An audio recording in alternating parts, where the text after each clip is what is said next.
Hey everyone, thanks for joining us today. We hope that you enjoy today's sermon by our pastoral staff at Christpoint Church. We also want you to know that if you have any questions, prayer requests, or need information on any of our ministry opportunities, you can email us at info@christpoint.church. We love you and we are praying that this will be the best year yet. Welcome home. I want to talk about one particular incident where we talked about you in a tent, 17 degrees. What's the conditions like there? Where are you at? There were several times that I stayed in a tent. Yeah. I stayed in a tent in Cookeville. It was pretty cold then. There was a time that we were sleeping in behind a motel there in Cookeville. We were underneath the out shed. You know, everybody's got that little man shed out back. Well, they had one behind the motel, and we crawled up underneath that thing, and I found some shingles that were laid out somewhere, and I laid them down to keep the water off of me. Climbed inside a garbage bag and put all my dirty clothes around me to stay warm. It was like 18 degrees outside. Stupid.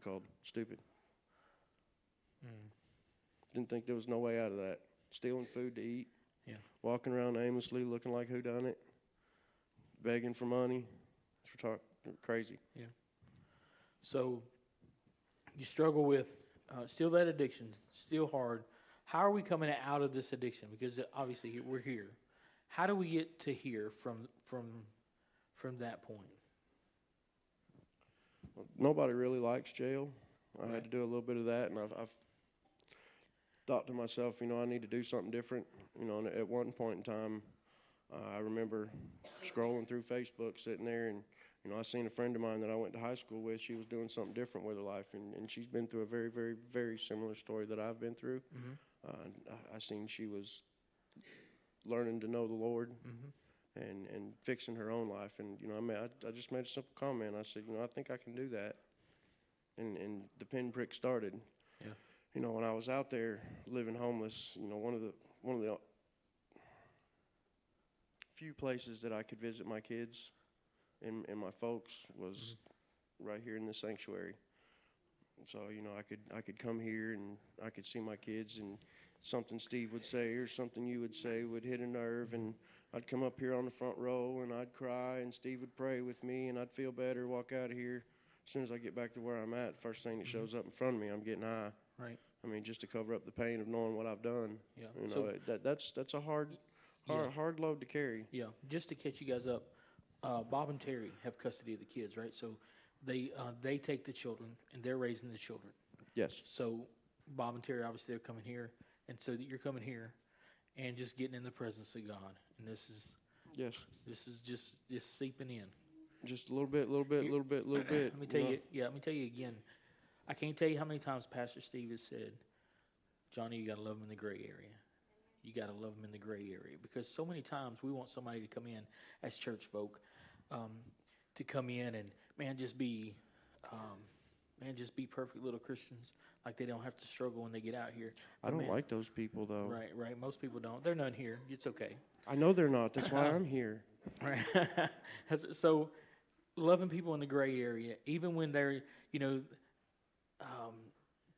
they're just here. Thank God they're here, and not somewhere else. So that's where we are. Okay, so you're coming in, and take us from there, brother. You're coming in to see the kids.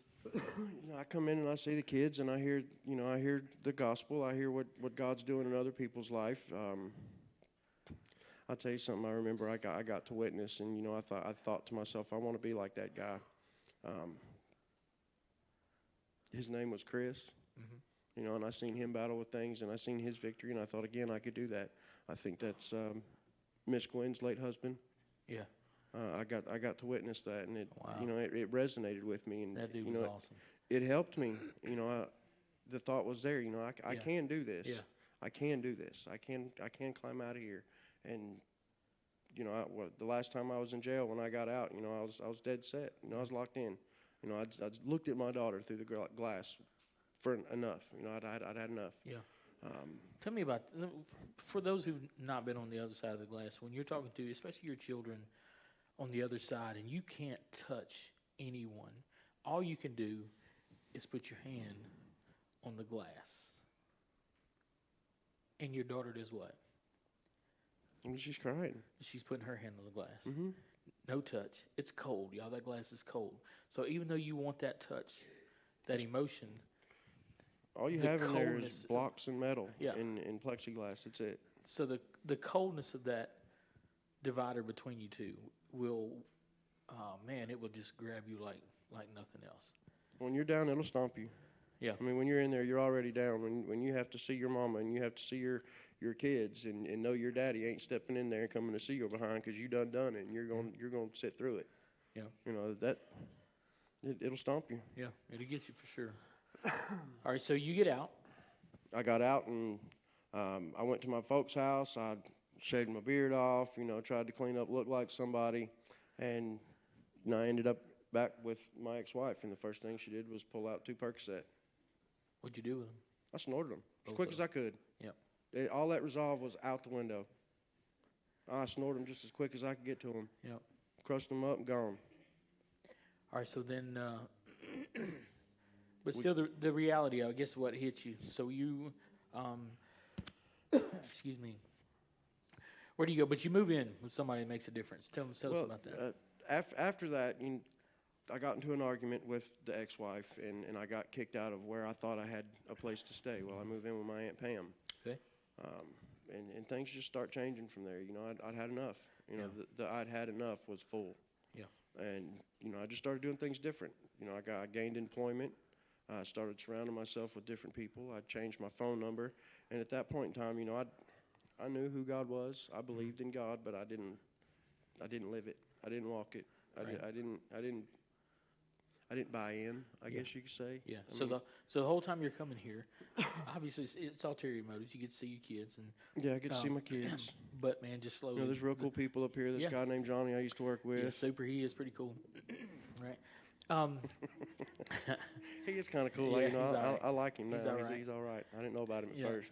All right. So you're coming in, but then it just, man, there's something about that Holy Spirit. Just the same way He pulls all of us.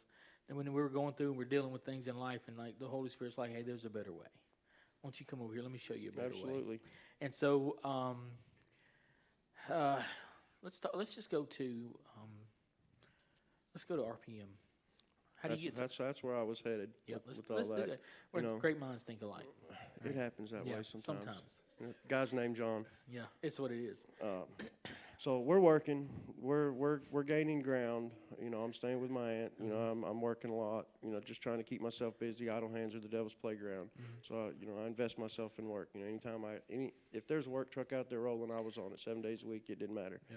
So and church wasn't a priority. Right. I liked coming when I had the opportunity. It wasn't a priority. And then, I was. Let's see. How did? Mom had told me that Dad was going to the retreat, and at this point in time, I had got Steve's number. We got pretty buddy. I'd talk to him every once in a while and text back and forth. So, I thought, hey, cool. Y'all are going to a retreat. If I can get off work, I'll go. And he said, well, don't worry about it. If you can find time to get off work, you just come on out. You don't have to worry about a ticket. Don't worry about nothing. Well, later on, the next day, I think it was, I scrolling through my phone, YouTube, I came across this song, and it touched me funny because, the lyrics were, I'm on this earth, I'm doing what I was created to do. I'm out here working. I'd like to see you in church today, but you know what? I thank God for the work. And man, if I'm lying, I'm dying. I sit here in front of you. The work was canceled the next day. Yep. My dad's seat was empty, and my ticket was paid for, and I had probably the best weekend in my entire life. Right. Yeah, because we want to talk about that, because we got a picture of it, but this is, tell us about this, man. Well, that's probably Saturday afternoon. We were having service out there by the lake, and it's just so serene. You could feel God's presence everywhere that weekend. Yeah. Let's go back to the beginning of that weekend. Because leave that picture up, please, because this is obviously where we're going with it. But it was an amazing weekend. We had a ball. Yeah. We showed up, and through my drug addictions, I've made a lot of old friends enemies, and I ran into one of those old friends, and I swore to myself if I ever run into him again, I'd break his nose. And I seen that he was trying to change his life in the Lord. So it was automatic reunion. You know, the funny part is I got a good story about him. Me and him thought we were going. Wait. Let's talk about these stories before you share them. Let's just no. Let's me and you talk about that story later. Let's get through Let's get through RPM. It's not that bad, Johnny. Okay, RPM. Let's go RPM. RPM. Man, what a weekend. Yeah. Everything changed Saturday morning. You know, Friday evening we showed up. It was cool. Running around, checking everything out. Hey, look, they got a rope swing. Hey, look, there's a pond. Hey, look. Yeah.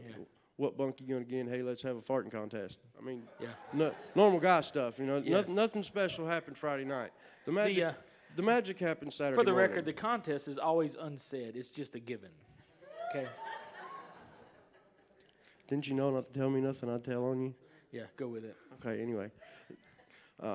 Saturday morning, that's when things really started clicking. All right. You know, we had our first meeting, so to speak. We went up, we walked, I got the pictures on my phone. I'll never forget it. We walked up these trees, and the way the sun just shone through these trees, it was just unreal. Yeah. You know, it's something like out of a storybook. And we walked down there, and there's a cross, and there's benches, and my friend Johnny gets up, and he says, hey, guys, you know, I want to challenge you to 15 minutes. No phones, no cigarettes, no nothing, just you and God. And I walked off with my head down. I was like, what am I going to do? You know, how do you talk to somebody that's not there? And I've talked to him I don't know how many times throughout my life, and I'll never remember actually an interactive conversation. Right. So I found me a spot. It was a little loader off to the right, out behind Super's truck.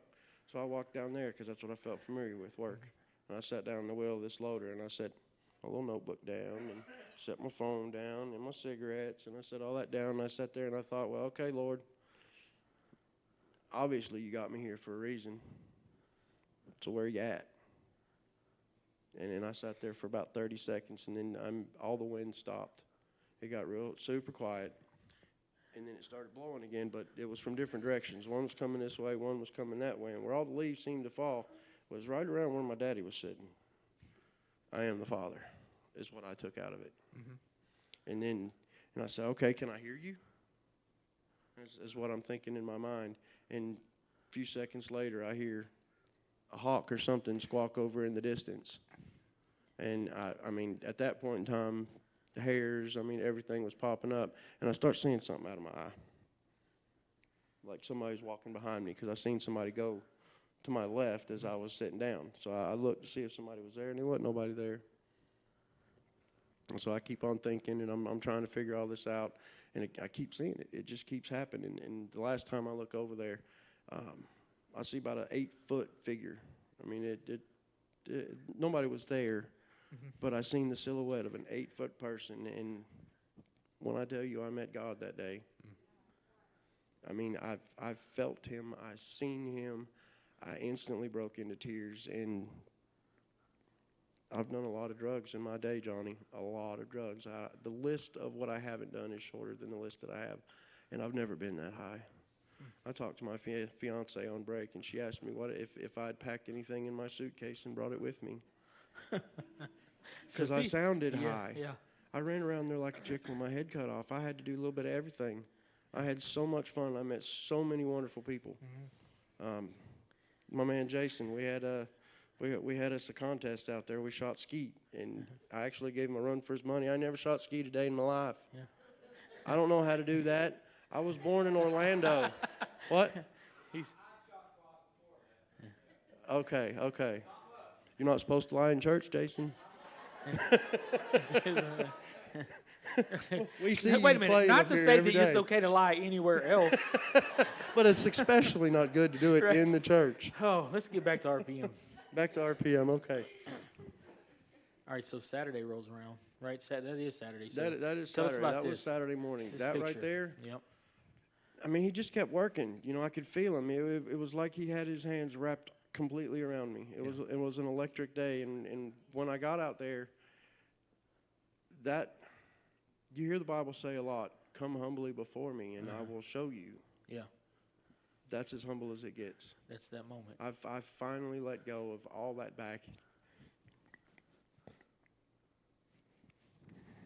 All the things I put my kids through, my parents. That was not the plan for my life. Right. When I finally let that go, I just have no words. That's the moment. Most people don't get a picture of the moment. It's awesome that you have that. And same guys still here. Like, this is coming up. We're going to shamelessly plug RPM in a few minutes, but You're absolutely right. We are. Yes, we are, because it does change lives. And the power of that, and the same guys. That's Super on the right, Jason on the left. And, Yes, sir. And we're all still here just worshiping the Lord together and lifting each other up. It's Even an through honor. all of this, it is. It's an honor to be Yep. able to do this with each and every one of you. Yep. And not just the guys that went there with me that weekend. Each person sitting here in the auditorium today, in the congregation, it is an honor to be able to do this. Yep. I mean, this life is so good. So it is. And before we move anymore, there are people that are in here or that are watching TV or YouTube or that. We're on so many social. I forgot to mention all the media things anyway. It happens. Yeah. We won't hold you accountable. Listen, we're all over the country. And there's people that will see this. And they will be much like you were when you were on the fence. Like, you wanted to be here, wanted to be in the world. You're struggling with that, right? So what would you say to someone who is just in the throes of addiction, somebody that they know there's a better life? What would you say to those people? What would I say to those people? You know, you asked me to think about this Wednesday, and I've thought about this pretty much all week long. What would I say to those people? What I would say to you is, what are you waiting for? What do you got to lose? You weren't built to carry that load. You weren't built to go through it alone. God will deliver you, I promise you. All you have to do is just really, really, really give it to Him and let Him have it and let Him change your life. You have to walk different. You have to talk different. You have to be different. What you were doing got you to this point. It took me 43 years to mess my life up as bad as I did. And Casey, well, we've been together 2.5 years. Look how far I've come. Yeah. A lot of people wonder how you measure success, but for me, 2 years ago when Casey and I got together, I had 2 bags of clothes. That's all I had. This right here tells me I'm successful. It's my house key. That's my shop key. This is the key to my church. And God did that for me.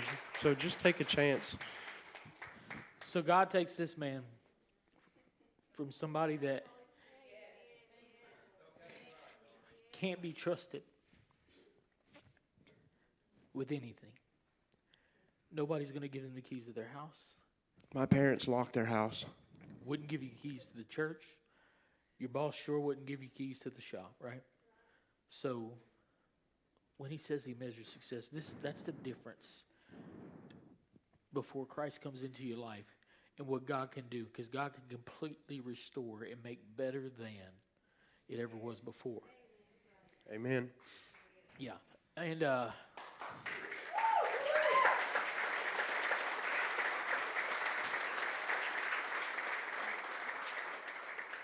so one thing we really didn't focus on a whole lot, but I want to share, is that John wanted to be like Bob. Bob comes in to be the dad that he didn't have to be, to give him the life that he had that Bob didn't have to do. He did this. So John, as he grows old, he wants to do the same thing. With his ex-wife, has a son. He wants to be the man that his dad was. And those things don't necessarily work out so well now, but he still has the children, which Bob has. Now, man, listen, one thing we're big on is giving a man honor that he deserves. And so as John and I were talking about Bob, we were, well, I lied to you, John. I'll just tell you. I told John if he'd write a letter to honor Bob, I would read it. But I knew the whole time I wasn't going to read it. Because listen, if I read it, I'm going to cry. If you read it, you're going to cry. It might as well be you. And so, here's what I wanted to give John an opportunity to do.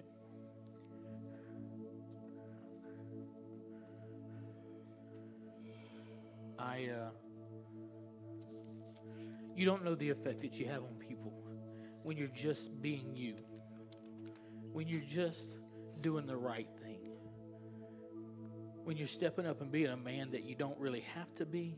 Man, this world needs so many men to be that right now. There are so many children that are growing up without fathers that need you. Every man in this place, even if you have children, you need to have more children taking these on to raise some children up the way that they should be. Now, I know Bob for a long time, and man, how many times have we prayed for John? How many times you said, listen, just keep him in your prayers, keep him in your prayers, keep him in your prayers. I can't tell you how many times. And, I think they actually wrote my name on underneath one of these. Right, it is. Tiles right underneath here these tiles, at the there's altar. lots of people's names whenever we put this down that we prayed for. And his is one of the names in there. And so I have another picture too, though. The one thing that, man, I could only imagine as a dad would be amazing to see. Will you put that up for us, Gwen? This is John praying for his dad.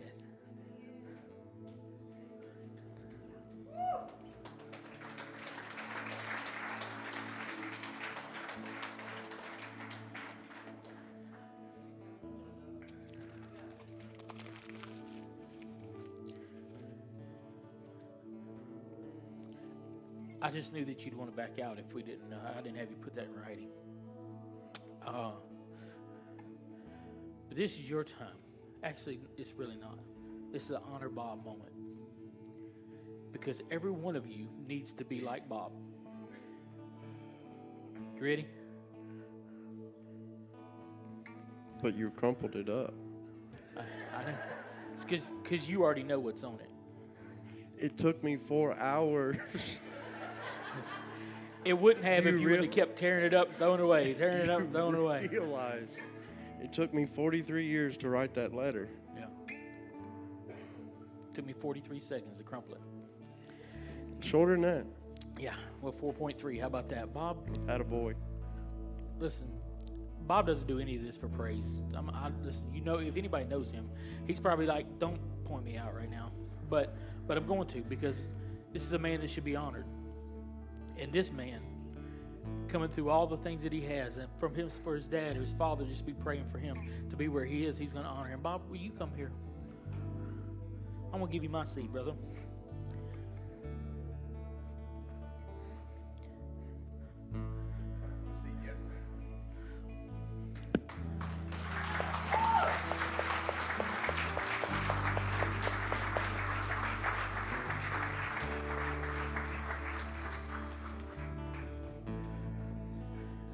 I want you to see what happens when you do the right thing. I love you, man. John, put that mic in your face. I'm not hungry. I could use that paperback. Man, I sat down for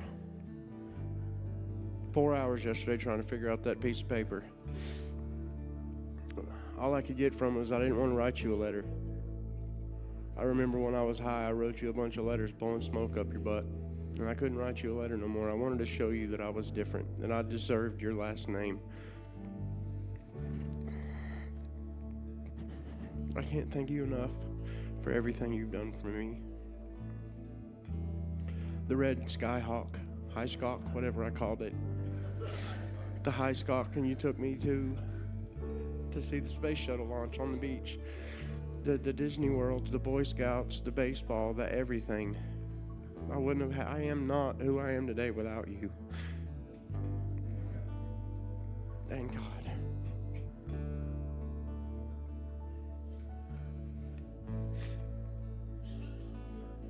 I love you, Dad.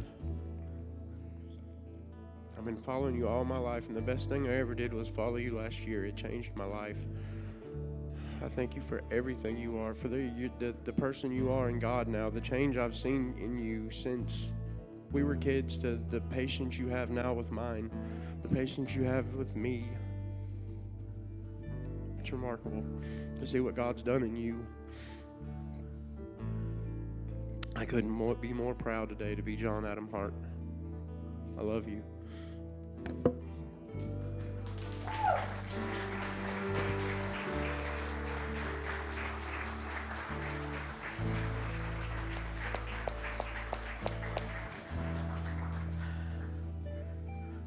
All right. Why you got to do me that way, Johnny? I love you too. You see the shirt? Here's the shameless plug. Super, stand up, turn around for me. It is amazing, and it will change your lives. I think every man should enjoy that RPM. Yes. We had an absolute ball.